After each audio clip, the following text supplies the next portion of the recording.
నేను ఎవరికి డబ్బులు ఇవ్వలేదు, వాళ్ళంతటి వాళ్ళే ఏమాత్రం ప్యాకేజ్ ఇచ్చామని అడుగుతారేమో భయంగా ఉంది. అదే అదే అందరికీ నా హృదయపూర్వకమైన నమస్కారాలు.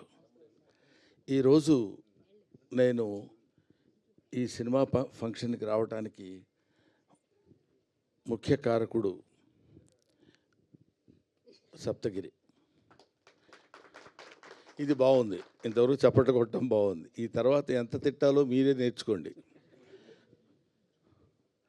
నాకు ఒక ఇన్విటేషన్ లేదు, అవునా కాదైతే ముందే పెట్టుకుని చెప్తున్నా. లేదు గురుగారు, మీరు 6 గంటల తర్వాత అదిగా ఒకసారి గురుగారు మీరు దండం పెడతా గురుగారు, ప్లీజ్ ప్లీజ్ నేను పెట్టండి, మీరు ఆశీర్వదించండి. నేను అదిగో 6 గంటల తర్వాత నేను ఇక్కడికి వచ్చి వెళ్ళిపోవాలంట. ఏమయ్యా మీ ప్రొడ్యూసర్ కూడా ఒక పిలవలేదు, మీ డైరెక్టర్ ఎవరో తెలియదు నాకు. పోనీ సినిమాలో యాక్ట్ చేయకపోతే యాక్ట్ చేయకపోయాను, వాళ్ళు ఎవరన్నా వాళ్ళు కూడా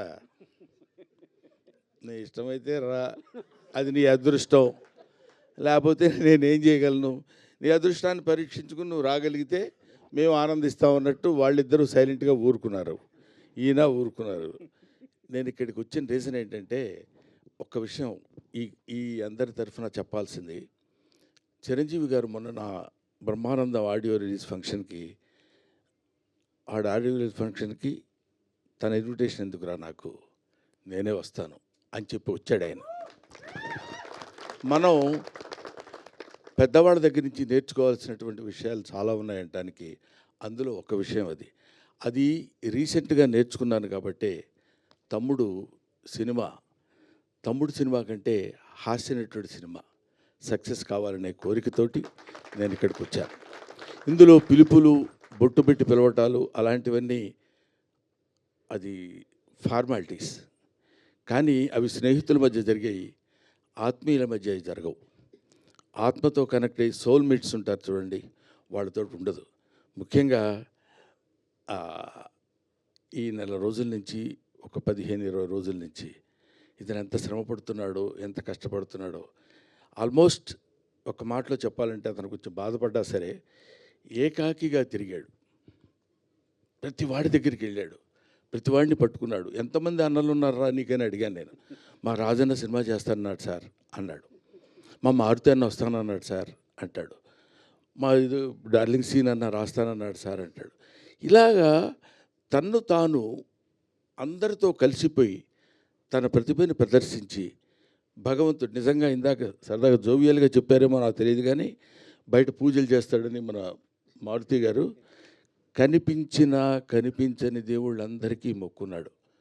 ఎందుకంటే ఈ సినిమా సక్సెస్ అయ్యి నన్ను ఆశీర్వదిస్తే సినిమాని నమ్ముకొని వచ్చినందుకు నేను హాయిగా 4 మెతుకులు తిని బతుకుతానన్నా, అందుకని అడుగుతున్నానన్న. ఇది అతను నాతో చెప్పిన మాట. ఈ మాట నేను మీతో పంచుకోవాలి.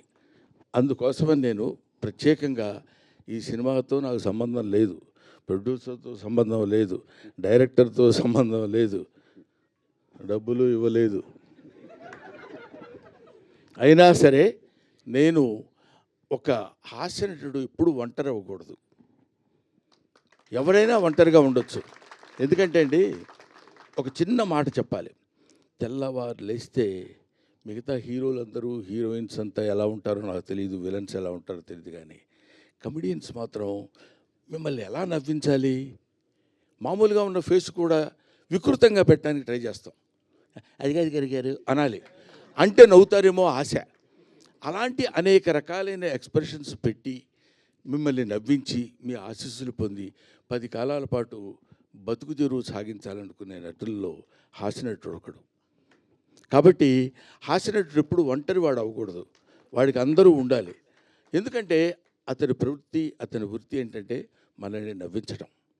అటువంటి పవిత్రమైన పనులు చేసేటువంటి వాళ్ళని హాస్యనటులు అంటారు. కాబట్టి మాతృదేవోభవ, పితృదేవోభవ, ఆచార్య దేవోభవ, హాస్యనట దేవోభవ. Thank you very much. నాకు ఈ అవకాశాన్ని కల్పించిన మిత్రులందరికీ నా హృదయపూర్వక నమస్కారాలు తెలియజేసుకుంటూ, ముఖ్యంగా ఇందాక ఆయన పొడుగ్గా ఉన్నారని పేరేంటి, ఎస్కే పూర్తి పేరు చెప్పరా మీరు? ఏమండి అయ్యా, ఏదో ఒకటి చెప్పండి సార్. ఎస్కే శ్రీనివాస శ్రీనివాస్ కుమార్ ఎందుకు చివరిలో నాకు ఇంగ్లీష్ వచ్చు అది శ్రీనివాస్ కుమార్ నాయుడు గారు నా గురించి 2 ముక్కలు చెప్పారు. నిజంగా దానికి ప్రత్యేకంగా గుర్తుపెట్టుకుని ఆయనకి నేను థ్యాంక్స్ చెప్పాలనిపించింది. ఎందుకంటే ఆ మాటలేవో బ్రహ్మానందం గురించి 2 ముక్కలు చెప్దామని కాకుండా those words comes from the heart and hearts of him. అది ఇలాంటి వాళ్ళ యొక్క ఆశీస్సులు ఉన్నంత కాలం బ్రహ్మానందానికి తిరిగే ఉంది, బ్రహ్మానందానికి బాధే ఉంది. ఒకటి ముఖ్యంగా ఈ సినిమాలో నాకు తను ట్రైలర్ పంపించినప్పుడు చూస్తే మా అప్ప ఉంది అక్కడ. నేను అప్ప అని పిలుస్తాను అన్నపూర్ణమ్మ గారిని. బెమ్మయ్య అని పిలుస్తుంది ఆవిడ. ఇది ఇవాటిదే కాదు, 40 సంవత్సరాల సుదీర్ఘమైన ప్రయాణం మాది. అందుకని ఆవిడ కనపడితే నాకు ఒకసారి my happiness knows no bounds.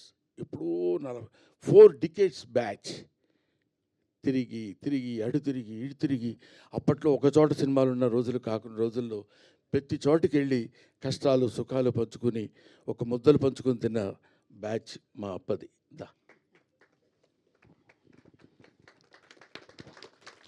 ఇప్పుడు తలకి రంగేయటం మానేసింది, కానీ ఒకప్పుడు అబ్బు. థ్యాంక్ యూ నాన్న, thank you very much. I wish you all the best.